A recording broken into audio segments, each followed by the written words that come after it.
everyone, and welcome to Journey with the Kellers. My name is Amanda Keller, and today we are actually going on a bus trip.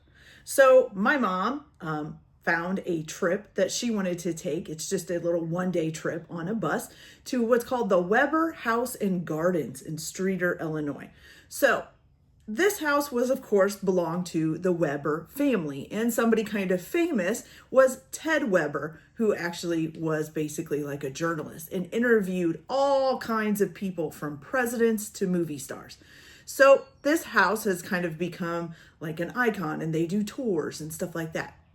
So I thought I'd give you a little bit of information about the house before we head over there, and then I will, show you guys what it's all about. So this house was built in 1938. It was designed by Gordon Van Tyne Company, okay? And the design is called the Bristol. Now, the Gordon Van Tyne Company is out of Davenport, Iowa, okay?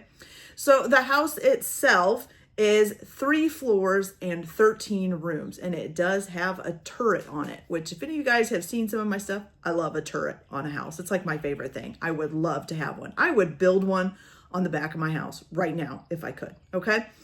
Okay, so and the interior of the house is kind of designed in a 15th to 19th century design, okay? And we will get to see some of that interior as we go along. So there also on this is the gardens, okay? So the house was built in 1938, but the gardens weren't started until 1970, and they were actually started by Ted Weber, the guy who does all the interviews.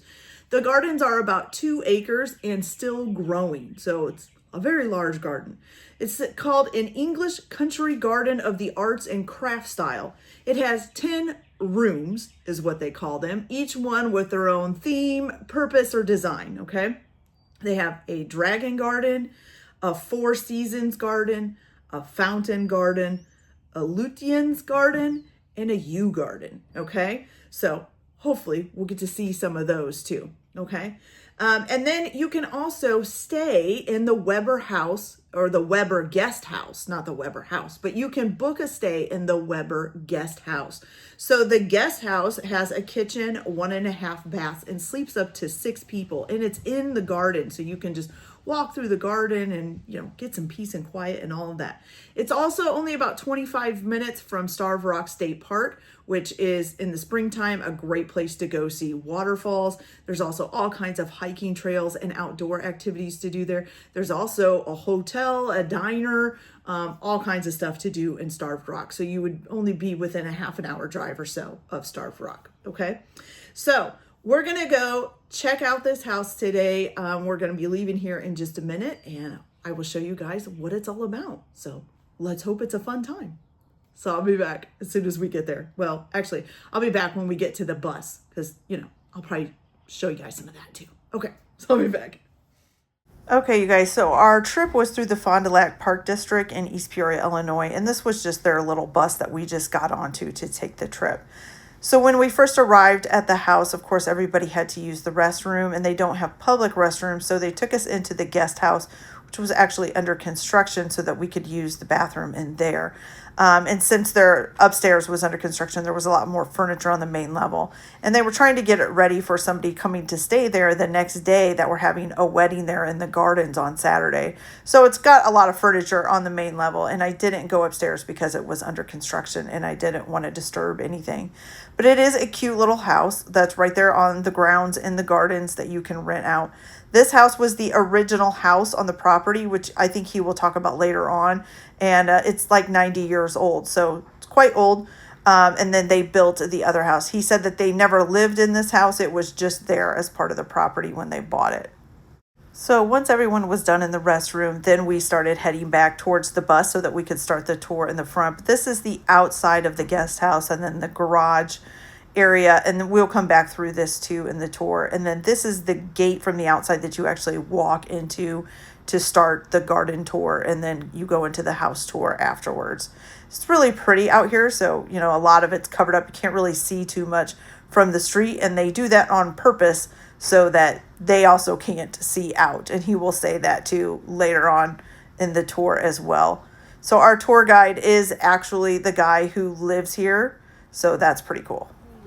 His name is Ted Weber, and so this is us first walking in through the gate to see the house and the gardens that are in the front. Now, like I said, the gardens go on for quite some time, so you guys are going to see a lot more than just this.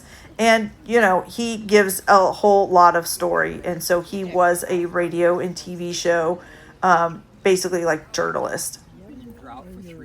My daughter-in-law. Your daughter-in-law is the one that filmed. Yeah. Not that far She away. works she's a It is special very, ed even though teacher. things look all right, And- it's very early yet in the year. We haven't planted any annuals. There are a few pots that have been planted yesterday, but none of the annuals, none of the dahlias, none of that stuff is planted yet. It's too risky. We start our dahlias and some of those inside, so they're already in leaf, and they are out on some trolleys, but we push them away into the garage at night. So we don't want to take a chance of any frosts. But they always say, and why it's Mother's Day, I don't know, but they always say after Mother's Day, the risk of frost is less, although we've had some, and they can be kind of scary when they come that late in the year. This isn't, obviously, this is not a mystery trip. No. Because I forgot to get paper bags. The house that you see here was built by my, first of all, I need to do some checking. Are any of you gardeners? No. Any other gardeners? Well, then I guess the only person you have to be concerned about is her. You have to be very, do any of you live near her? I do. Well, if you might, how far away? 5 minutes. Well, you may be in danger. Because you see, gardeners will do anything to get help. They'll marry it, they'll have children, swipe kids off the street. The most insidious thing that they will do is they will keep telling you that gardening keeps you young. Bunk. Gardening will not only not keep you young, it will eventually kill you. First to go will be your ankles, your knees, your hips, your back, and before you know it, you're on the compost heap. And if that's not bad enough, it was on the news last week that the American Psychiatric Association now considers gardening a seriously addictive mental disease, which they say only worsens with age. Yeah. I was the case study. The house that you see here was built by my parents in 1938. It is a storybook house. Those are houses that are not of a specific architectural style. They borrow bits and pieces of other styles and combine them in such a way that I assume they hope they created something quaint, so they're listed as storybooks. Of course, they have been building storybooks, fantasy, charming, wonderful buildings around the world for hundreds and hundreds of years. But the story of these houses really started at about 1920 at a silent movie studio in Culver City, California, where the set designer built such a building to be used as a movie set, but also as a permanent building to be used for offices, dressing rooms. So it was a substantial building. It was designed to look sterile. The roofs are sagging, the shutters are falling off, desperate need of paint, and all the vegetation was dead. When the studio closed, the house was purchased and moved to Beverly Hills, where it's been a private home for the past 100 years. Now, if you're familiar with Beverly Hills, sagging roofs, falling off shutters, dead vegetation, and paint peeling is not exactly popular. So the house as it is today has fresh coat of paint, lovely garden. We know that because bloggers are constantly taking pictures of it. It is the most famous house in Los Angeles. But the roofs are still sagging and the shutters are still falling off. It is known by the family name, which I keep forgetting, but it is most known as the Witch's House. Just type it in. Witch's House, Los Angeles. It'll come up immediately. Wow. And at that time, storybook homes became extremely popular in Hollywood. Humphrey Bogart, Florida Swanson, Bela Lugosi all had storybook houses. And they were pretty much in the area of the Hollywood sign. That sign used to say Hollywood Land because it was to be a development of storybook and fantasy buildings. But unfortunately, the Depression of the 1920s put an end to that, so they were never finished and never built it. But storybook houses became extremely popular there and also in Carmel. Carmel is quite known for their storybook houses. They are still relatively rare. You do come across them, but they're not like the Queen Anne's or other Victorian houses which are on every street corner in every town in America. These are not. And even where these exist, usually they don't have a garden that's quite as expansive as this. This is an English garden. It is designed in the arts and crafts style of the late 19th, early 20th century, when they actually began to room gardens off into separate areas, much like a house. In fact, they were considered an adjunct to the house itself, as part of the house. This started in the arts and crafts movement of the late 19th, early 20th century, and probably the most famous house and gardens of this style are Sissinghurst Castle, Great Dixter, and Hidcote in England. There are many, many, many of them in England. Not many in America. I don't know, I'm sure they exist. It's a big country, I'm sure they're around in some of the correct parts. But I don't know of any. And you folks probably travel more than I do. I don't know of any. If you go to any of the Victorian, quote-unquote, mansions that exist, usually they're park-like. You walk and you can sort of stand and see the whole garden at one time. Here you cannot. There are 12 gardens. Like this one you'll go through. It's planted in the cottage style, which means mixed borders, perennials, annuals, ground covers, all mixed together. As I say, you're going to see some bare ground because the ground cover is not up yet. This is one of my cats that you may pet.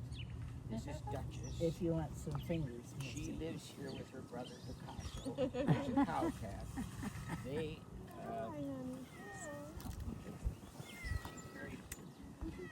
they're inside cats that come out, and they have a large garden to roam around.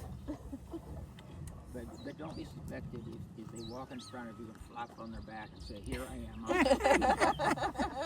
You may pet me, huh?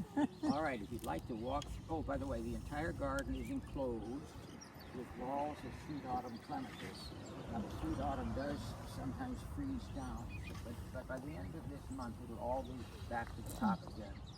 And it blooms in September, so we have thousands and thousands of blooming clematis, and the aroma is almost overpowering. Wow.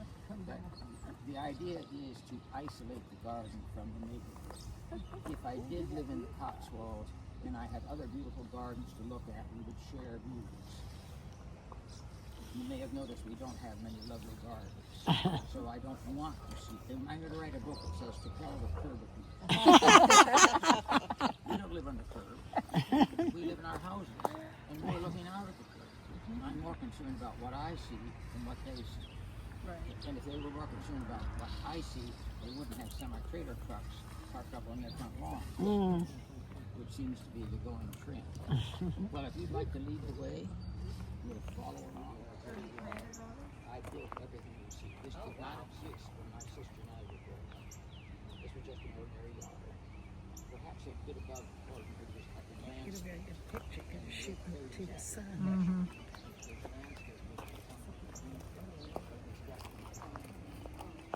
Everything you see here is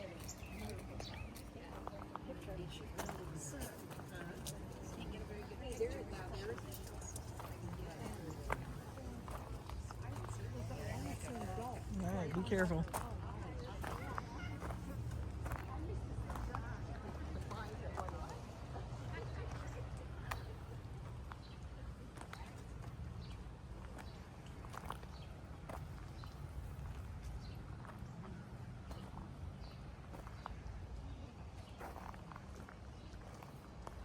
Wow, look at that tree.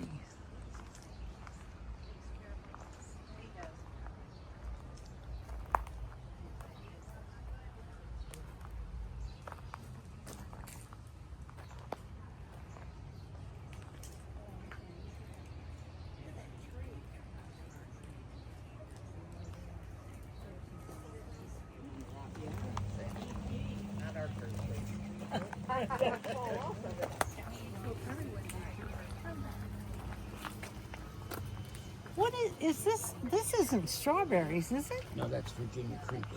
Oh, okay, because it We kind of... use it for ground cover and wall cover. Ah. I know those.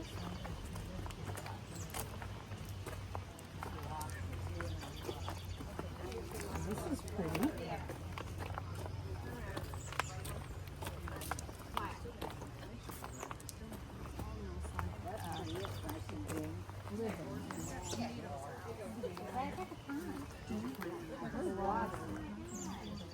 Pay some attention to it. Oh, okay. What is the pink? It's an azalea.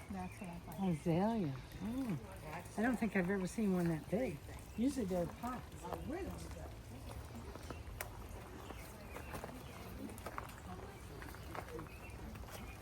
The playhouse that you have come to was built for me in 1941. And then my sister came along and I had to learn to share. The Raggedy Ann and Andy dolls that you see in there were given to us by the granddaughter of Johnny Gorell, the man who created them over 100 years ago. Oh my gosh. The mural on the wall to the left was painted by my sister as a youngster many years ago, and then years later overlaid with the handprints of her own grandchildren. Oh. The Alice in Wonderland collection on the mantelpiece has been there, belonged to my sister, has been there for over 70 years. Really? There's well over 100 years of toys in there because my father's baseball bats are by the fireplace, and he would now be over 130. And the clock I notice is not running today. The mouse must be taking the day off. And the clown painting above the fireplace was given to me many years ago by the man who found a home run in pizza. Oh. Oh, there's the other cat. Mom. Raggedy Ann and Andy went to Nickelback, and I don't even know, do they still exist? Oh, I don't know. I don't Mom, there's another cat. Where? Oh, there. In the bushes right there. I can't see him. You can't see the little orange cat right there? Oh my gosh, Mom, you're blind. Oh, there, I see him. I see a spot of sunlight on him. I love the toys. Yeah, those are the original Raggedy Ann and Andy's. I think we used to have some when I was a kid. Yeah.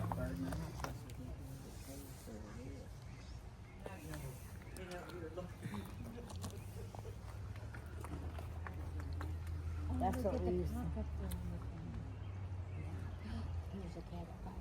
Yep, the cat with his tail in the air. Oh yeah, look, there's a cat up there. This is our rose garden. There are still some David Austin English roses here, but during the time when we were invaded by the Japanese beetle years ago, I finally gave up on roses, and as they died, I did not replace them.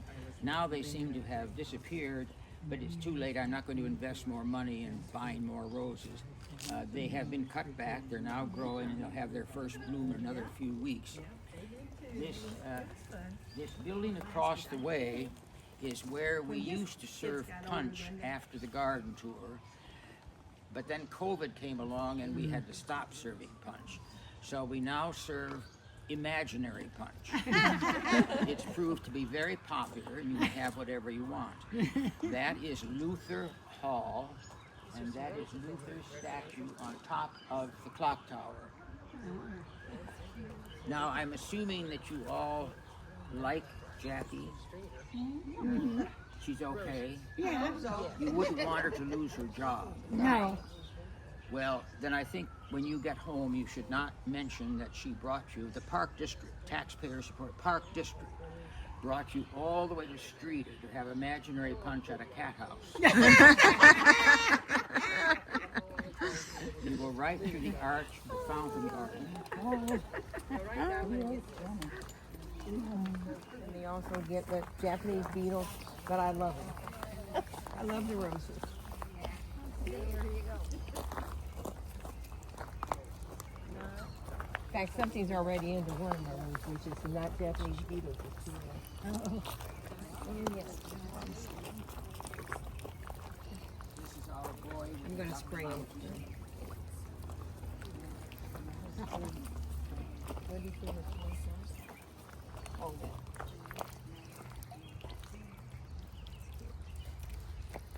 And you go right out those 8 piers to the next garden, to the Four Seasons porch. Hold on, if y'all stand right here. From the south? I'm where you're Well,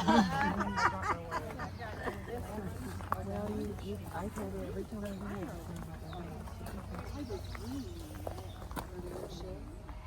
Could have been that it won't kill me. These ferns, do you remember those? We had those on I Nana. have to admit, I'd like to kill those. And we tried to dig them out and you couldn't get rid of them. When they're They're just never going to go away. I don't think when they're having the orgies, they're still standing on top of one another.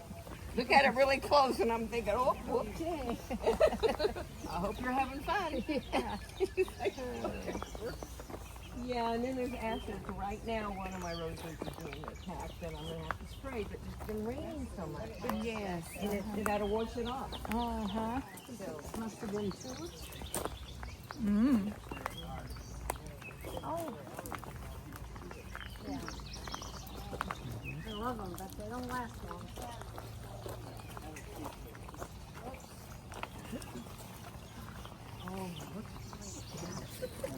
The other one.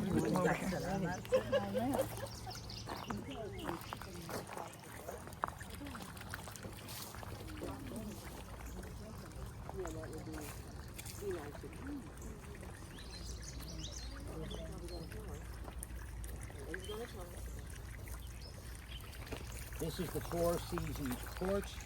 These ladies are allegorical figures of the seasons in the 17th century Baroque style. They are spring, summer, fall, and winter. This is the only project with which I did have help.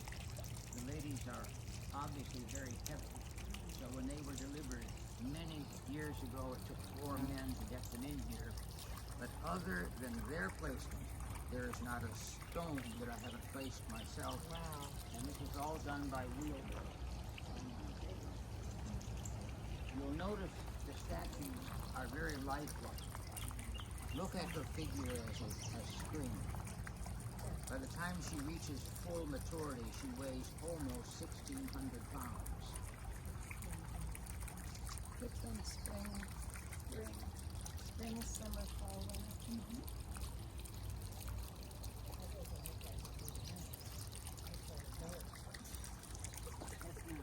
As you get closer, you will see him. Now, it's extremely important.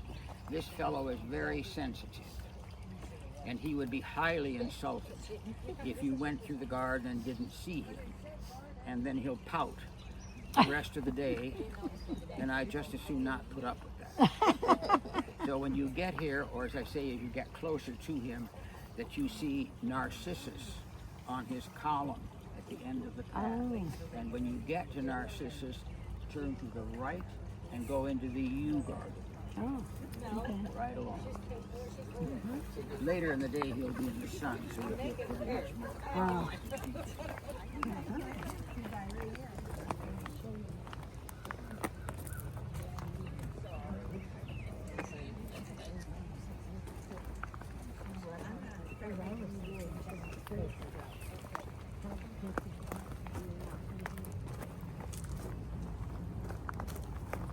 I got some stuff blooming at my place already.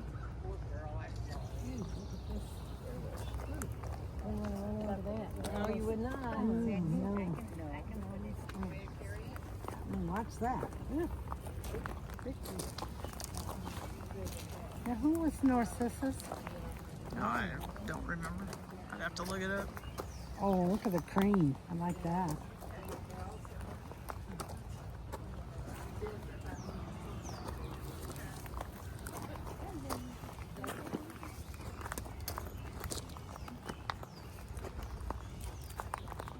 Uh-oh.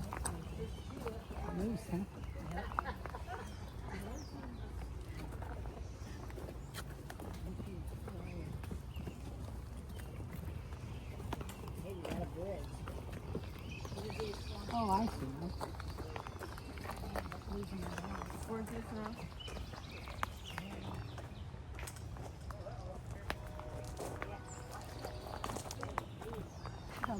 of the leaves on the house was on. Big one. Oh, another big one. Oh.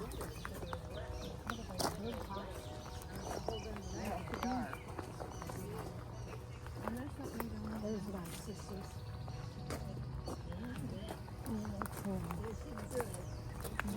That's him right there. Oh.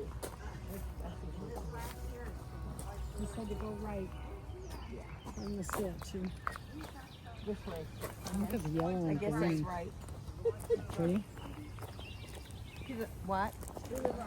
That's what I thought. Yeah. And then I thought I heard left. I said, You can go left.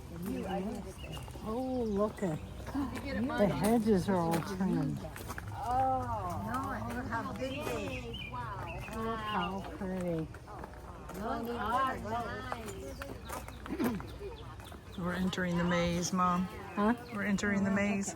Yeah. Yes, I'm looking really baggy. Well, don't hang on. It's huge garden. It's just not really the best. Oh my gosh. Oh, that's not good.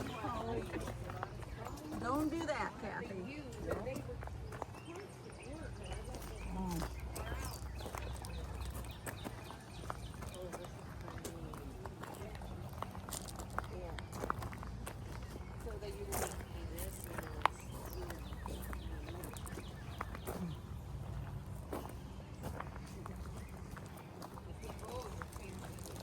Oh, that's a bow and arrow. Would that be David? I don't know if David's known for being naked. Oh, that's right. My shoes aren't that Well, he was the one that carried the bow and arrow, though.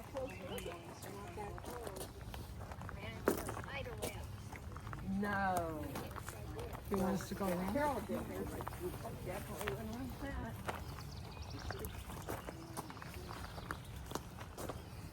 Good day, sir. Look up What your picture thing? must have something in the garden. Good. You always look good. Pose and I go around like a somebody. Oh, This thing will get after your hair. not put together. I'll send what I got. Yeah, I just got that through my hair and I just had my hair done. No kidding. Those are fun. Mine are smooth. I don't want all the work I used to have anymore. I got more roses than I have. They're work too. Those are beautiful. No, I got some things cut back. I don't know. It came in July or August. This could have been it. Is this what we're supposed to begin? I didn't have anything. Well, personally, this is a lot more peaceful. It is something peaceful. Nothing's blooming. Nothing's blooming other than wow.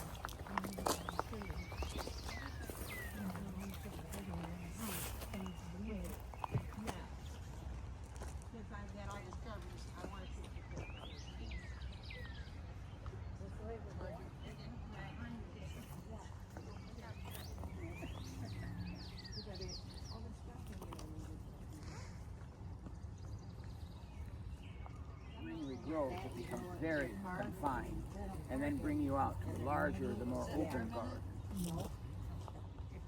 This is the Lutyens garden. Ladies, if you'd like to have a seat on that bench up there, I'll talk for about 40 minutes to give you plenty of time. She's like slipping off.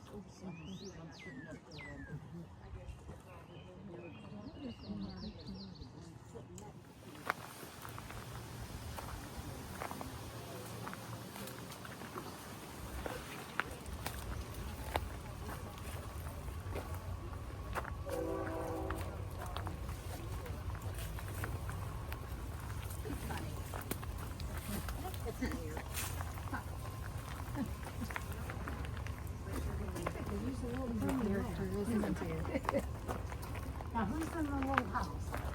Yourself? Is it rabbits? No, it's yourself. It's a mirror, Mom. Oh, You get to see yourself. it's a mirror.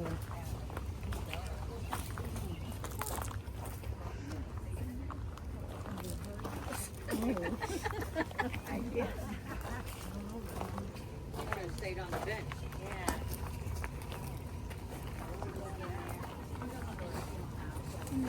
Yeah.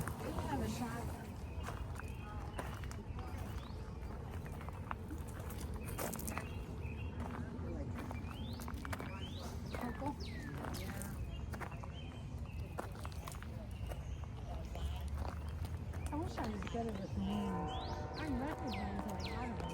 I don't know what they're called.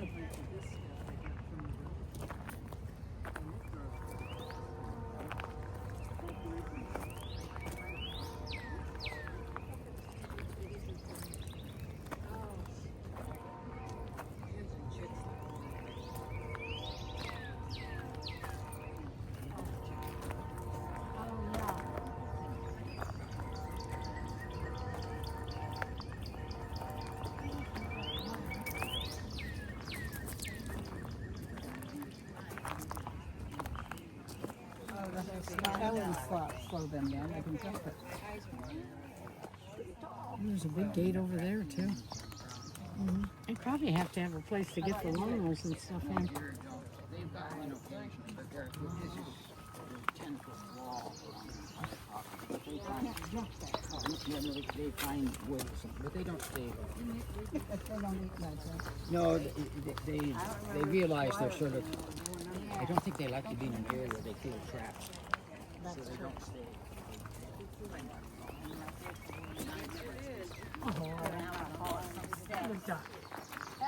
Dorothy. Can you get up all right? Dorothy can. Dorothy goes all the time. Okay, hold on. I didn't see the ducks before.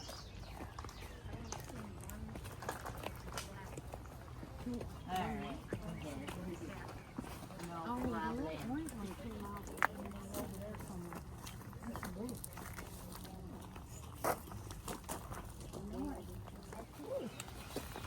It sure doesn't have the weed problem I do though. Maybe it's because they use so much of the ground cover stuff.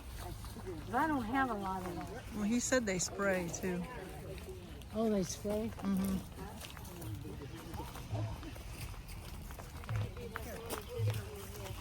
Oh, I had one of these man. I planted it. Somebody got it for me from Mother's Day on my birthday.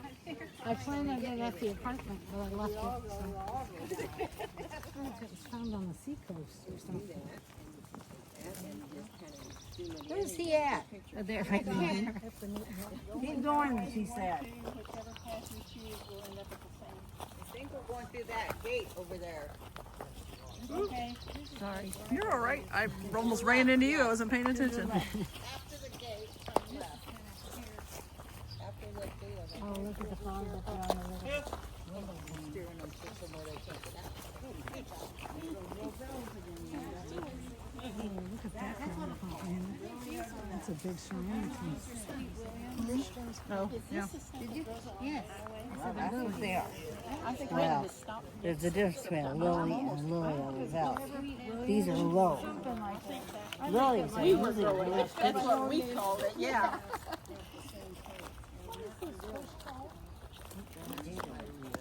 Oh, okay.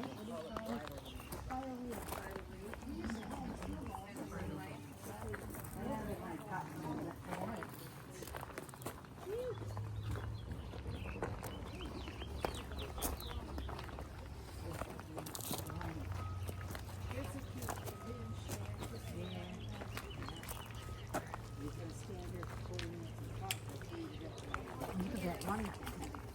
Already red. Mm-hmm. Oh, that's a monk. He's got the back of me. You got, yeah. So what'd you think so far? Isn't it beautiful? Yeah. Rocky and Rudy. There's some roots over in the first. Are we turning right now? We don't know. I think he said left. I Go think that way? no, just stay. I think stay here until he comes.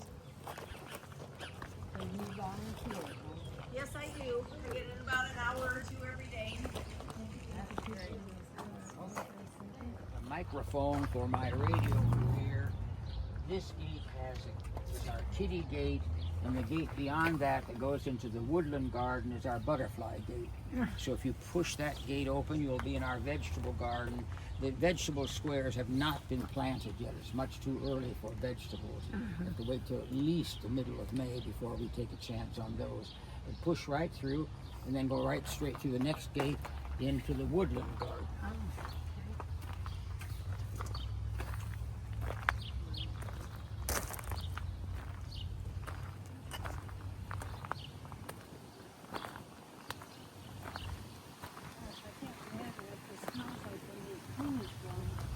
I probably wouldn't want to be here. Peonies make me sneeze. Oh yeah, really bad. They're beautiful flowers, but they make me sneeze.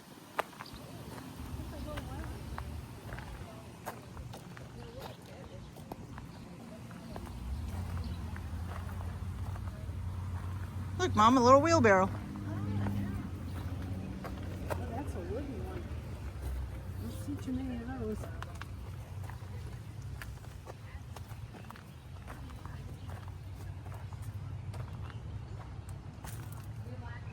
Oh my. You wasn't kidding. It looks like a woods.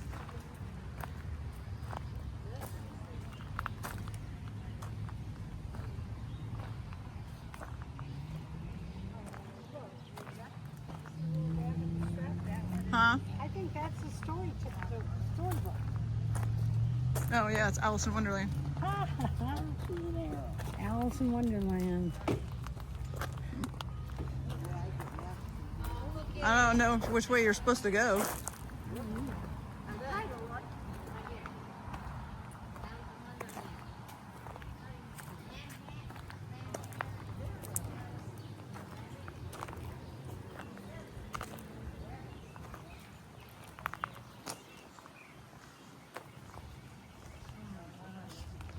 It'd be wonderful to just come and sit out here. Oh look, they've got a table and chairs. Mm-hmm. Well, this is the guest house, so you can come wander around out here when you're staying there. I'm taking the rest. I don't know, it might just be a tree that just fell down. And you just left it there for, you know, animals and stuff. Not really far.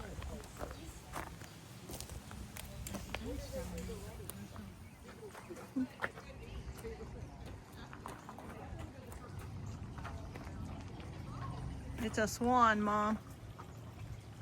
Oh.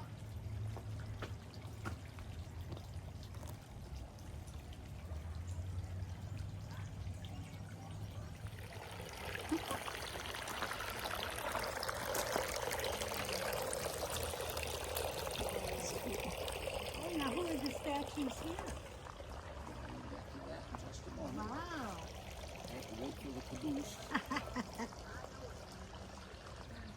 Okay, that makes me feel like I'm at Disney with the Haunted Mansion and that those statues are going to start singing any minute now.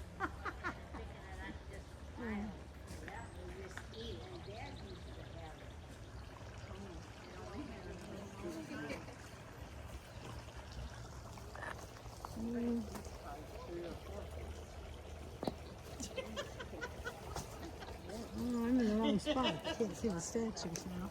But this is where, when we had weddings, the bride would usually stay in this house. Sometimes we have to lock a room in there. And this is where we would serve our punch.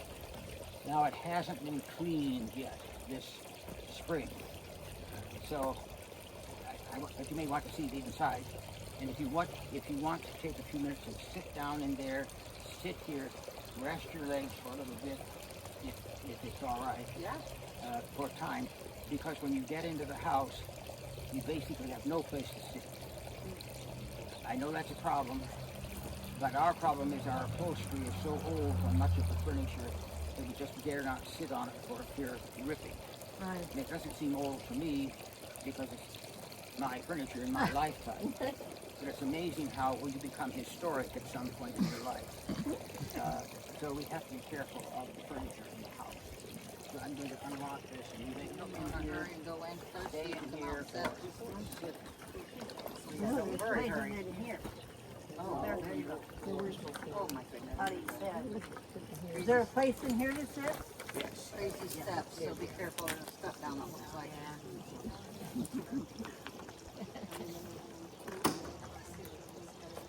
want you to know it requires a lot of effort. Absolutely. It'll be dusty. I wouldn't mind coming out here. Steps, honey. It will be dusty. But you may also sit outside. There are benches all around the house if you want to sit in the garden. Okay. But if you do sit on the chairs, try to scooch around a little bit and dust them off. And sit on that padded one. No, I'm gonna go to a padded. Oh, you're going to the antique one. Oh, that's fantastic. And you said this is where the bride comes? And this is a That's where the picture bride of used to Luther. stay. But I forgot to point it out. This plaque is the story. That's the story. Yeah. I think I'm gonna go try one of the benches. No, you're fine.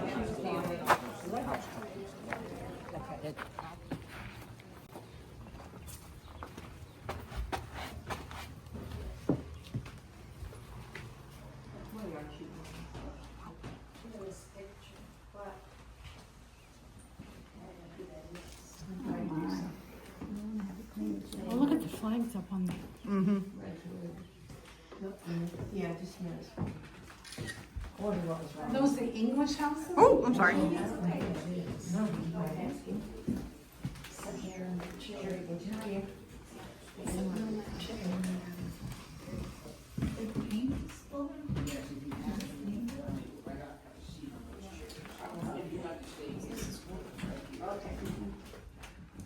The interior of the, by the way, you'll be coming back through this room, for those of you who are in the dining room. The house is designed to appear to be a house from Tudor times. But, of course, if in fact it had been lived in for 500 years, it probably would have been modernized, updated, redecorated from time to time. So all the rooms are not still in this half-timber Tudor style. Some of the rooms have been updated to the 18th or early 19th century. But our cutoff date for general style is 1820. So at the latest, we predate Queen Victoria by 17 years. The War of 1812 is over. The White House has already been burned. We've also burned parts of Canada. So that war is over. James Monroe is the President of the United States. And in 1820, George III passes away. Now this little entry hall, for as small a room as it is, it has a very grand name. This is called the Shadow Hall. And that's because Brett Morrison, who was the Shadow on the radio, was a friend. And when Brett passed away, I inherited his walking sticks. So these walking sticks belong to the real Lamont Cranston, the real Shadow, owned these walking sticks. That's your phone?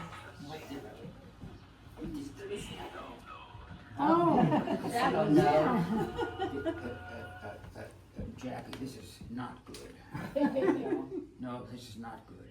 The Shadow, as you know, is invisible. And he doesn't usually make his presence known unless he thinks there's someone of a suspicious nature in the house. That's all. Thank you. Well, there's always a turncoat. We always know. So now, before she leaves, he will have counted his sticks 1, 2, 3, 4, 5. And before she hightails it, he'll count them again, just to be sure. I'm sorry to tell you. I'm sorry to tell you this, but we always have, and I knew this was going to happen. One missing. No, we always have problems with East Peoria. Peoria? No, East Peoria. If you don't know, the Shadow has never been off the radio in over 80 years. Wow. It is still heard by millions across the country on dozens of radio stations. It's also a mainstay of Sirius satellite radio. On 3 occasions, we actually had people come here who had been listening to the Shadow on the way here, having absolutely no idea of our association with Brett Morris. So to say they were surprised would be an understatement. Now, if you all go into the dining room, we'll talk about that for a day. And it was during this time that the architect Robert Adam took that decorative motif right out of Pompeii, coupled it with his studies of ancient Rome, and created this whole new classical vocabulary in England. It was also during this time that Josiah Wedgwood finally perfected his famous blue and white jasperware that you see on the mantle. Very classical in its orientation. That collection was actually given to me by Lord Wedgwood. The stones are from the streets of Pompeii. I had done some work there for NBC. I was there for a day, maybe a day and a half at the most. I've always thought they meant them as a going away gift. They were throwing them at the car. This is a painted floor. You'll see a lot of faux floors in the house. The entire house is lit primarily by candle. The only electricity in many rooms is in the form of wall outlets. But there are virtually no electric lamps in most of the house. So if you were here after dark, we would have to light candles to illuminate these rooms. And this room is named for another friend, Myrna Lloyd. Myrna was here on many Sundays for Sunday supper while she was starring in a play in Chicago. She was there for over a year, so she was here a number of times. And I have a lengthy story about her, but we don't really have time to go into all of that. But needless to say, she was one of the greatest film stars of the 20th century. Her films are still all over television. And out of 110 movies that she made, I'm just guessing because she made The Best Years of Our Lives, which is considered one of the greatest films of all time, right up there with Citizen Kane. But the Thin Man series are almost legendary. People come here who can quote the dialogue. There are only 6, I think, of them. They forget Tom Cruise and all the rest of them. they are the most viewed films of all time. Wow. More people have seen the Thin Man films. Of course, they've been around a long time and played television for the past 60 years. But they are. I've had people here from London who had just watched one of the Thin Man movies in London before they got on a plane to fly to New York and then to Chicago and come and visit us. The decor of this room is very much 18th century. This fruit would demonstrate that I was very wealthy. To have fresh fruit was a sign of wealth. In fact, that's why in the 19th century you have all this, what we now consider tasteless and awful, and you wonder why they had wax fruit, because it's carryover from the 18th century. It was decor. And this is a typical 18th century centerpiece, which could be used for fruit in the summertime, or could be used for flowers, or it could be used for sweetmeats and various things there. At Christmas time, we have this is done for Christmas. We have a pineapple. If we had a pineapple sitting on there in the 18th century, we would have to have paid thousands of dollars for it. Thousands of dollars, because it's not in season. And to be able to get something out of season, now they began to grow to it. They were so expensive, and these are people of enormous wealth and great houses, but even they found that cost a little prohibitive. You could rent it. You could rent the pineapple for the evening of your activities, and even that would cost you a couple $1,000. Wow. Pride and Prejudice when we're sitting there having a tea. Oh, look at them. We call this the President's Room because of my association with 2 presidents. President Truman, who I knew in the 1950s, and in 1960, I was given this card by Vice President Richard Nixon. I was a young fellow covering the Republican convention, and I didn't have all the press credentials that I needed to get to all the various parts of the International Amphitheater where the convention was being held. And I mentioned it to a woman who had befriended me. She was the head of public relations for the Blackstone Hotel, which that year was Republican National Headquarters. President Eisenhower was also staying there. Now, this was unusual for 1960. This would be absolutely unheard of today, because Evelyn simply took me right upstairs to see Herb Klein, who was the vice president's press secretary, later with him in the White House. And based on Evelyn's word, he took me right into the next room to meet the vice president. And Mr. Nixon, on hearing my sad little story, he took out that card, and on the back of it he wrote, "Let the kid go wherever he wants." So I will always have a warm spot for Richard Nixon. Met him twice as president through W. Clement Stone, who was a friend of the president's, a huge backer to the tune of $1 million per election. In fact, it's because of Mr. Stone's contributions the federal laws were changed, prohibiting anybody from contributing that much money to an individual candidate. By 2 o'clock, they had invented the PAC, so we were right back to where we were before. But jump ahead many years after that first meeting with Mr. Nixon, and I met this man who gave me his book. It is inscribed to me, and as you can see, it's within 3 inches of the president. This is from Leon Jaworski, the Watergate special prosecutor, who very well could have helped put Mr. Nixon in prison, or in fact he should have gone. Then we would have had precedent for the situation we're under right now. But no one, even you, no one ever anticipated anybody like Trump being in the White House. No one ever anticipated such a horrible thing to happen. Or they would have put him in prison, so there would have been precedent that this would have happened before. Any questions so far? This room is very much in the style of the 18th century. The oldest piece would go back to the sofa, which would then have the Chippendale, the Queen Anne tea table would have predated that, and then the sofa, and towards the end of the century, you would have had Chippendale Chairs. yes, but Oriental, they're Chinese Chippendale chairs, and the Heffelbright then later in the century. Okay. Look at some of these, huh? Yeah.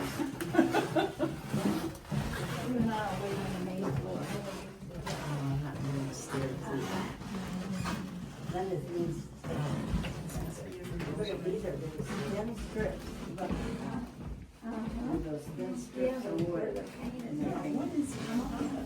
Paint, is it just paint? I painted them. What's paint? How about that? The strips. Oh. Yeah. Painting, Trompe l'oeil, and painting is the old tradition goes back thousands of years. Wow. If you can squeeze in here, otherwise you can stand outside the door, I'll talk loudly. This is the Kukla, Fran, and Ollie bedroom. I have known Burr Tillstrom and Fran Allison from the time I was 19. For the rest of their lives, Burr Tillstrom visited here many times. And I always point out his first name is unusual, Burr.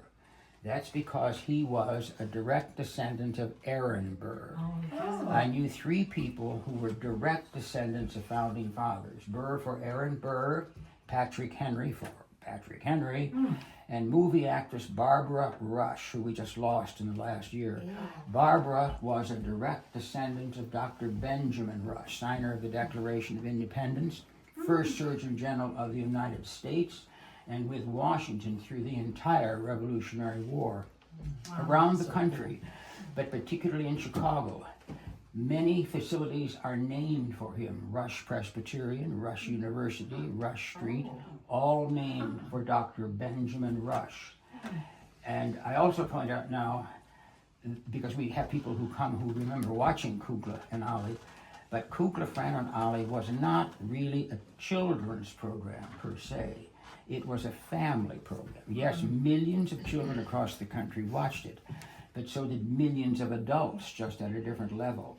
In fact, if it were not for Kukla Ollie, Mr. Rogers might never have had a neighborhood. And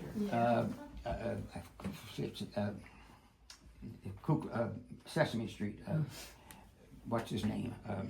Big Bird. No. The guy. Jim Henson might never have had Miss Piggy. Because there are photographs, they were both influenced by Kukla Ollie. There are photographs of Jim Henson as a young man on the set of Kukla Ollie, and then later with his wife. So he knew Burr and Fran for a very long time. And the Sesame Street characters, although they might have been anyway, have the same appeal that Kukla and Ollie had. They were, yes, for children, but they also were for adults. They could be sophisticated, they could be silly, but they were very properly programmed. In fact, probably Burr's two #1 adult fans were John Steinbeck and Tallulah Bankhead. Oh my. In fact, he told me that Miss Bankhead was such a fan that she had it written into her contracts, whether she was to star in a film or a Broadway play, there had to be a television in her dressing room so she could watch Kukla Ollie. Well, when Burr digress for 1 second, they were going to show on television here, so I've seen it many times, but they were going to show on television Alfred Hitchcock's Lifeboat, which stars Tallulah Bankhead. But I had forgotten it had been written by John Steinbeck. So I had visions of them shooting this movie on a Hollywood soundstage. Every time there'd be a pause in the shooting, Tallulah would jump out of the lifeboat and she and Steinbeck would go and watch Kukla Ollie. Well, when Burr stayed with her at her estate, she had specially made a little bed in which he allowed her to tuck the puppets every night in her room. Now that was rare because he didn't allow anyone to touch the puppets. He didn't allow anyone to even see them when they were not actually animated. But if you have any recollection of Miss Bankhead, it would have taken a lot of nerve to say no to Tallulah. Well, unlike Miss Bankhead's house, when the puppets stayed with us in this house, they stayed in their case under the bed. So all the Kuklapolitan players stayed here for 2 weeks under this bed, and this bed belonged to my friend Dr. Preston Bradley. The main hall of the Chicago Cultural Center with the huge Tiffany down on Randolph and Michigan Avenue is named in his honor, Preston Bradley Hall. Well, if you turn to the left and push those people out of the way, you'll be in the gold room. I like that. This is called the Gold Room because it is named for Aaron Gold, who was a columnist for the Chicago Tribune. There's a different He wrote his first Chicago Tribune column in this room. And a little piece of history. This would have been the most expensive piece of furniture in a colonial home, and not for any of the reasons that most of us would think of today. It isn't because of the carving. In fact, it isn't really because of the bedstead at all. This was expensive, but this was not the major cost, nor was it the bed or the mattress. The major cost, in fact, was the fabric. We have to remember there weren't many mills in colonial America, and what mills existed were under English control usually.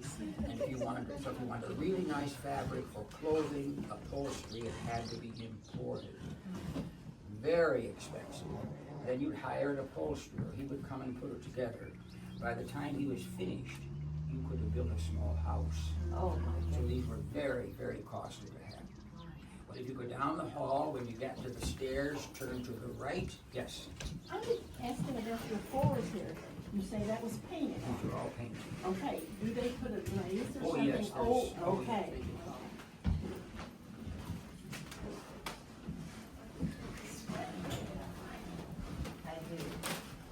I know where to go, so I'm out of the way.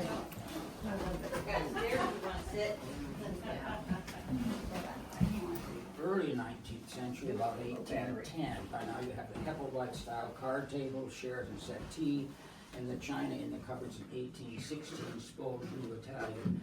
Preston Bradley was a legendary Chicago clergyman who had been on the radio for over 50 years. He was on WGN every night for 20 years. He was on WLS, WCFL, did a television show which alternated with Bishop Sheen. But most people who come do not know this. Do you remember the guiding light? Yes. My mother used to watch it every day. Preston Bradley was the inspiration for the creation of the guiding light.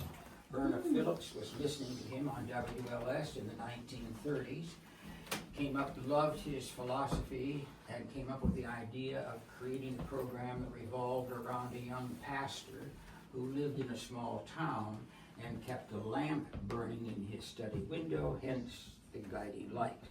When it went on television, they used a beacon, and that storyline had long since played out. But the original meaning of the guiding light is the lamp in the pastor's window. Ironically, he is also closely associated with the bold and the beautiful, and the young and the restless. Those programs were created by Lee Phillip and Bill Bell, both of whom were huge admirers of Preston Bradley. And when they had a son, they named him Bradley. So those programs are produced by Bradley Phillip Bell. I remember in those days, Lee Phillip, in fact, I just saw something on YouTube going back and playing one of Lee Phillip's programs. She was on CBS every day at noon. It was carried by WMBD, I know, in Peoria. Every day at noon, and the doctor was often, I know very well when it was, because I was taping my radio show at the same time, and she kept getting the better guests. I have never liked the woman very much, but I remember Bradley had been a guest on her program. He came home one day and said, Lee is going to have a baby, and if it's a boy, they're going to name him after me. Well, they did, and they did. Well, we have some rooms upstairs. Take your time, and if you don't want to take the stairs, you might have a stand in the kitchen, or I wish I could offer you a place to sit, but and when you go upstairs, you're going back into Tudor style. Thinking being, you wouldn't have guests upstairs, so why spend any money remodeling it? And when you get to the top of the stairs, turn to the left. I know this is my right, but I don't know this way. Oh boy. Now he's Turn in to the there. left, and you'll be in a small bedroom, but it's always popular because it's the room that has the little balcony overlooking the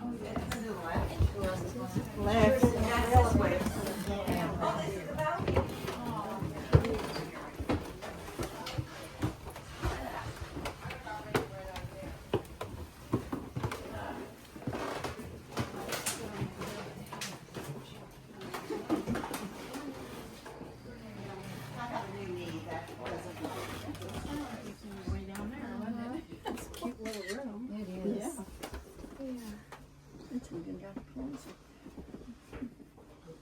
Get out of the way so somebody else can get in here. It smells like a musty old attic. It's one of those. I guess I'll get the camera.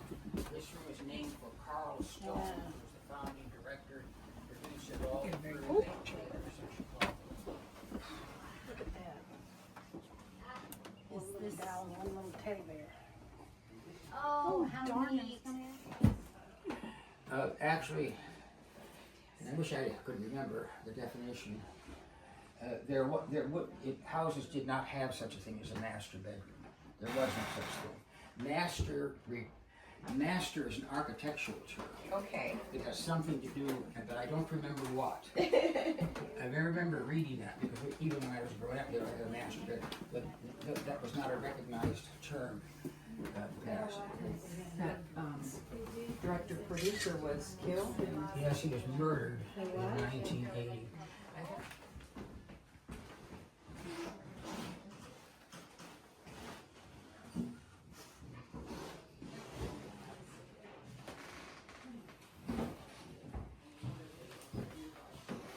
Kitchen.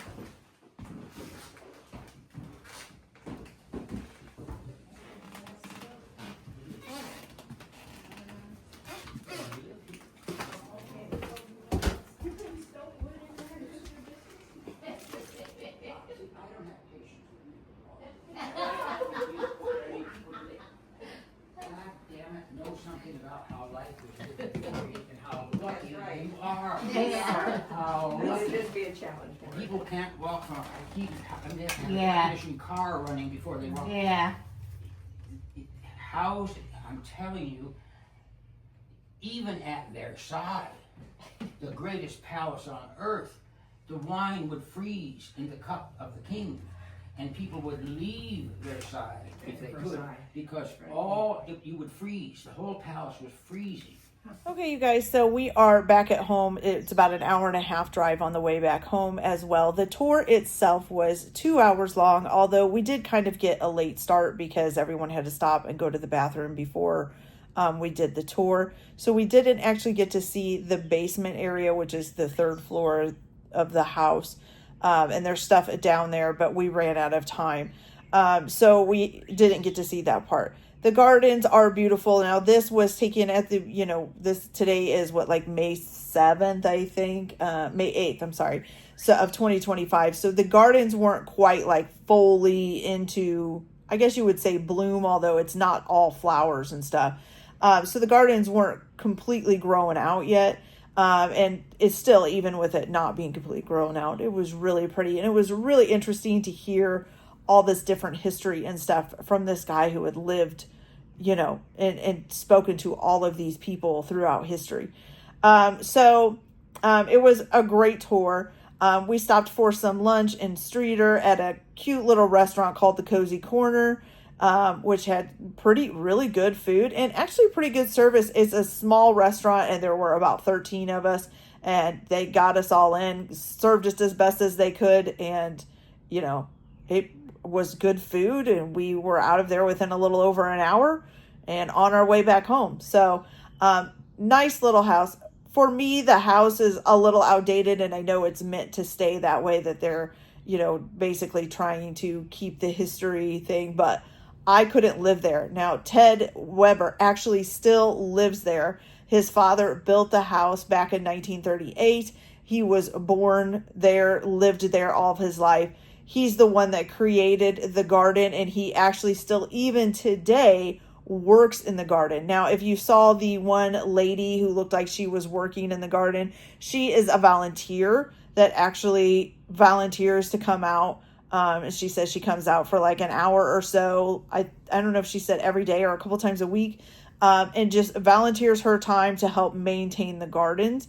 But he is still out there all the time maintaining the gardens. So that's really, really cool. I did ask him about the cats as well. So the two, the black cat and then the black and white cat are his.